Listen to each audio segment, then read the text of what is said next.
E no nosso sexto episódio de hoje estaremos falando sobre como ler a Bíblia. Nós estamos na nossa série A Bíblia, um presente de Deus, uma série feita pelo projeto Bons Frutos. Hoje estaremos dando 7 dicas de como você pode ler as Sagradas Escrituras. Primeira dica: comece sempre em oração. O autor da Bíblia, ele está vivo. Isso é algo maravilhoso para nós, porque lemos livros de vários autores que nós não conseguimos ter contato com ele. Mas o autor da Bíblia é o Senhor Deus e o Espírito Santo, ele é o intérprete das Sagradas Escrituras. Você pode ler a Bíblia e o autor está ali do seu lado, conversando, você pode conversar com ele e pedir a ele direcionamento e interpretação desse livro. Você pode também orar depois que lê. Depois que você lê um texto bíblico, você pode orar sobre aquele texto, para que Deus te dê sabedoria, para que você venha cumprir aquilo na sua vida.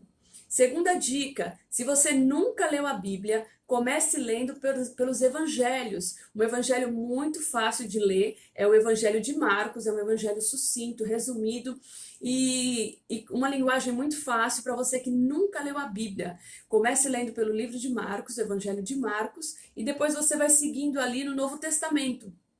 Leia o Novo Testamento. Aí você vai para Mateus e vai até Apocalipse, para depois você ir para o Gênesis. O Antigo Testamento é uma história sequencial, então você precisa começar no Gênesis e ler ele todo. O Evangelho de Marcos é muito fácil de ler, você vai demorar aí, dependendo da sua leitura, aí no máximo 2 horas para ler o Evangelho de Marcos, e você aí consegue ler a Bíblia toda. Nessa forma fica bem mais fácil. Tem uma rotina de leitura. Terceira dica: tenha uma rotina de leitura todos os dias. Você precisa tirar um período para a leitura da Bíblia, ser metódico nessa parte, porque senão você não consegue ler, vai deixando para outro dia, e não consegue ler as Escrituras. Então você precisa ter um tempo, reserve um tempo para as Sagradas Escrituras. Não precisa ter um tempo tão longo. Se você lê de 15 minutos a meia hora por dia, 3 capítulos por dia, em um ano você lê a Bíblia toda. Isso é muito interessante, você precisa ler a Bíblia toda. A Bíblia é a revelação de Deus, nós já estudamos aqui que ela tem uma história central, que está composta dentro ali de várias histórias, então você precisa ter a visão da Bíblia inteira. Não é muito complicado. Se você começar a ler trechos apenas, abre a Bíblia hoje, lê um trechinho aqui, outro dia lê outro trecho lá, você vai saber os picados da história e não vai saber a história completa. Então é interessante ler a Bíblia toda. Se você ler 3 capítulos por dia, você consegue ler a Bíblia toda em um ano. Já pensou que interessante você todos os anos ler a Bíblia toda? Você que já tem aí 30 anos de crente, né, de cristão, você já teria lido a Bíblia 30 vezes. Isso é muito bom e ampliar os seus conhecimentos e o seu crescimento espiritual na palavra de Deus. A nossa quarta dica é: leia passagens inteiras. Se você for ler uma passagem na Bíblia, você não pode abrir a Bíblia e ler apenas um versículo naquela passagem, um versículo isolado, porque isso causa muitos problemas. Existe uma frase muito conhecida que é: texto fora do contexto é pretexto para heresia. Então, muitas heresias, muitas doutrinas erradas, até mesmo seitas hoje foram formadas por causa de tirar um texto bíblico do seu contexto. Vou dar um exemplo aqui. Há uns anos atrás, aqui mesmo no Brasil, chegou a tal da teologia da prosperidade, né? E essa teologia da prosperidade, ela veio assim de uma forma tão rápida que começou a devastar muitas igrejas. E um dos versículos que eles usavam, que era um texto, era Ageu 2:8, quando o Senhor diz: minha prata e meu é o ouro, diz o Senhor dos Exércitos. Então teve gente que fez até adesivo de carro, colocava atrás do carro o versículo, e começaram a dizer que Deus era rico, Deus é dono do ouro e da prata, e que se você vier para Cristo, se você vier à igreja, Deus pode te transformar em um rico. Se você é empregado, você vai ser transformado num empresário.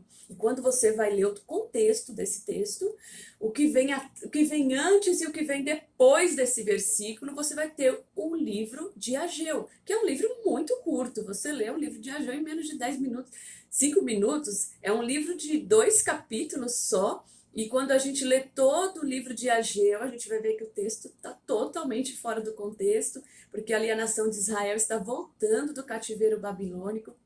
Esse livro acontece no mesmo período que é escrito o livro de Esdras, e o povo está voltando ali do cativeiro, e eles estão preocupados em construir as suas casas, porque a cidade estava toda deserta, e o templo estava deserto, destruído, e o sacerdote ali chamando o povo para contribuir, para ajudar na construção do templo, e o povo estava preocupado com as suas casas. E o Senhor Deus vem e levanta o profeta Ageu, também o profeta Zacarias profetiza nesse mesmo período, para dizer para o povo, olha, vocês devem se preocupar com o templo, a adoração do Senhor, porque virá o desejado de todas as nações. O Senhor Jesus estava para vir à terra.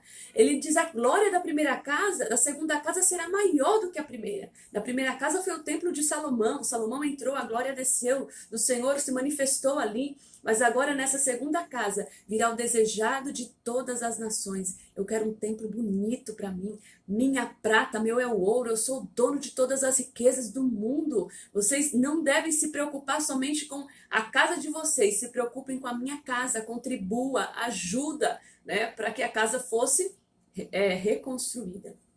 Um dos textos também, uma dica importante também nessa questão do texto e do contexto, é você ler o mesmo texto em várias partes da Bíblia. Nós dizemos que a Bíblia ela é intérprete dela mesmo. Então, quando você lê um texto que você não entendeu, você deve procurar em outras partes da Bíblia algum texto relacionado com aquele. Um exemplo, em um evangelho está escrito, bem-aventurados pobres, porque deles é o reino dos céus. Essa crença, essa interpretação gerou muitos conflitos, até mesmo por um tempo na Igreja Católica, vários padres aí fizeram ali confissão de pobreza, voto de pobreza, porque achavam que os pobres teriam direito no reino do céu, a pobreza física. E você lendo já no outro evangelho, você vai entender que está escrito lá, bem-aventurado os pobres de espírito, porque eles verão a Deus. Então não era a riqueza física que a Bíblia estava dizendo, não era a riqueza material, pobreza material, mas sim uma riqueza espiritual, era a humildade, bem-aventurados humildes, que estes verão a Deus. Então você lendo o texto em um evangelho e no outro evangelho que vai complementar ele e vai tirar aí as suas dúvidas. A quinta dica que nós vamos dar para você é: leia a Bíblia e procure saber o que ela fala sobre Deus, o que ela revela sobre Deus. A Bíblia é um livro que revela sobre Deus. Algumas pessoas vão à Bíblia tentando procurar algo para elas, tentando saber algo sobre elas, o que elas devem fazer, quais as atitudes a ser tomada, o que acontece dentro do seu coração, mas nós devemos ir à Bíblia procurando saber sobre Deus, quem Deus é, os atributos de Deus, a sua soberania, a sua grandeza, a sua santidade. E quando você conhece a Deus, automaticamente você vai conhecer a sua condição. E a Bíblia diz em 1 João, no capítulo 1, versículo 5, que Deus é luz. E essa luz de Deus, ela ilumina a nossa vida, e aí nós vamos entender quem nós somos e a nossa condição pecaminosa e tudo aquilo que acontece na nossa vida. Uma coisa interessante de se notar na Bíblia também é você ir à Bíblia olhando os personagens bíblicos e vendo que todos eles eram pecadores, né? Eu já vi até pessoas críticas da Bíblia criticando, como que vocês acreditam num livro desse, cheio de gente errada, coisas horríveis que as pessoas faziam, mas na realidade é isso mesmo que está na Bíblia. A Bíblia é um livro formado por personagens, né, que são arquetípicas. Nós dizemos que essas pessoas são arquetípicas. O que é isso? É um retrato nosso, é um retrato da humanidade, né? Adão pecou e Adão passou esse pecado para toda a humanidade. E a Bíblia é um livro, como prova de que ele é um livro escrito por Deus, que Deus não poupou ali na escrita da Bíblia nem o pecado dos seus próprios autores. Nós vamos ver que Davi pecou, Moisés pecou, Abraão pecou, as pessoas que escreveram as Sagradas Escrituras pecaram. Isso era um retrato de como seria O homem é pecador. Então você olha para os personagens bíblicos, vê o que eles fizeram de errado para que você não repita na sua vida. E aprenda com eles a humildade deles, o reconhecimento do pecado e o estar ali se arrependendo a cada momento que pecam e que vem a Cristo, né? Então esse é um retrato nosso que a gente também pode aí olhar para não errar. Jesus foi o Adão melhor, né? O homem melhor, que mesmo sendo tentado ali no deserto, passando por todas aquelas tentações, ele não cedeu ao pecado, ele não pecou. É um exemplo para nós copiarmos aí nas Sagradas Escrituras.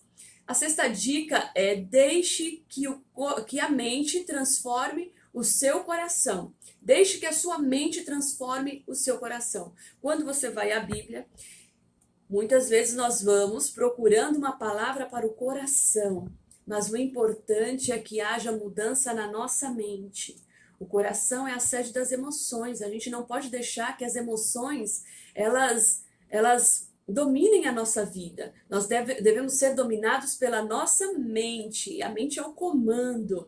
Em Romanos 12, versículo 1 diz que para que saibais, né, ofereceis a Deus um vosso culto racional, com entendimento, para que vocês conheçam a perfeita e agradável vontade de Deus. Então, a mente deve estar acima do coração. A mente deve vir primeiro. Quando a Bíblia transformar a sua mente, o seu coração vai receber conforto, alegria e paz. E a sétima dica: obedeça às Escrituras. Não adianta você ler a Bíblia, não adianta você conhecer, ter muito conhecimento da palavra de Deus, se você não obedece. Lembre-se que depois que Jesus terminou o Sermão do Monte, aquele sermão grande que ele deu ali no início do Evangelho de Mateus, ele disse uma citação: todo aquele que ouve as minhas palavras e as pratica é semelhante ao homem prudente, que edificou a sua casa sobre a rocha. E desceu as chuvas, e correram os rios, e sopraram ventos, e combateram aquela casa, e ela não caiu, porque estava edificada sobre a rocha. E aquele que ouve as minhas palavras e não as cumpre é semelhante ao homem insensato, que edificou a sua casa sobre a areia, e desceu as chuvas, e correram rios, sopraram ventos, combateram aquela casa, e ela caiu, e foi grande a sua queda. Então o importante não é só ler a Bíblia, não é só ter conhecimento bíblico, mas o mais importante é praticar o que a Bíblia nos ensina. Continue conosco nessa série, compartilhe esse vídeo com seus amigos, curta, deixe o seu like, né? Se inscreva aqui no nosso canal, faça os seus comentários e fique conosco. E que Deus abençoe a sua vida.